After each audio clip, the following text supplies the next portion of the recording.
வணக்கம். கபேதன் வாடிக்கையாளர்களே, இன்று இயற்கை முறையில் விளைந்த மஞ்சள் தூளை பற்றி பார்ப்போம்.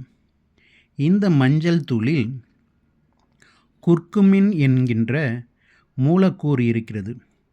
பெரும்பாலும் பெரிய கடைகளில் கிடைக்கும் மஞ்சள் தூளில் இந்த குர்குமின் குறைவாக இருக்கும், இல்லை என்றால் எடுத்து விடுவார்கள். ஆகவே இயற்கையாக விளைந்த மஞ்சள் தூளை பயன்படுத்துவது அதன் பலனை முழுமையாக பெறலாம். இந்த மஞ்சள் தூள்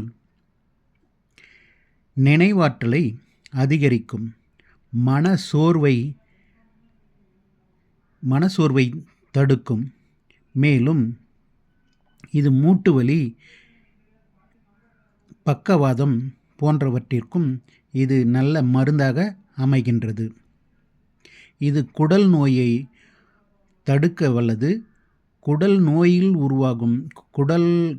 உருவாகும் புற்றுநோயை இது குறைக்க வல்லது, தடுக்க வல்லது. மேலும் பற்கள் சம்பந்தப்பட்ட நோய்களையும் இது சீர் செய்ய உதவுகிறது. மேலும் சர்க்கரை நோயாளிக்கு இது மிகவும் நல்ல ஒரு மருந்தாக அமைகின்றது. உயர் இரத்த அழுத்தத்தை சீர் செய்ய உதவுகிறது.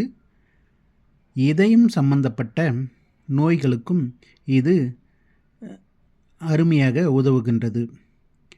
முகப்பூச்சிக்கு இது மிகவும் பயன்படுத்தலாம். மகளிருக்கும் இது மிகவும் உதவும் முகப்பூச்சிற்காக. இதனை பல வகைகளில் சித்தர்கள் பயன்படுத்தியுள்ளனர் மருந்தாக.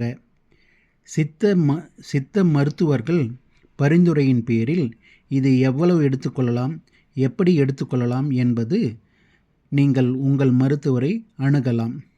பொதுவாக 1 கிராம் தண்ணியில் 1 கிராம் மஞ்சள் தூளை எடுத்து தண்ணீரில் கொதிக்க வைத்து, பிறகு ஆறிய பிறகு தேனில் கலந்து 48 நாட்கள் சாப்பிட்டு வர நல்ல ஒரு பலனை இது கொடுக்கின்றது.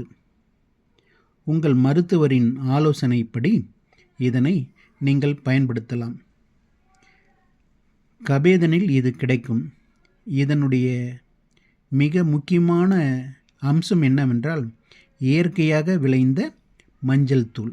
ஆகவே குர்குமின் என்கின்ற மூலக்கூறு இதில் அதிகமாக உள்ளது. வாங்கி பயன்படுத்தும்படி கபேதன் வாடிக்கையாளர்களை அன்புடன் கனிவுடன் கேட்டுக்கொள்கின்றோம். நன்றி, வணக்கம்.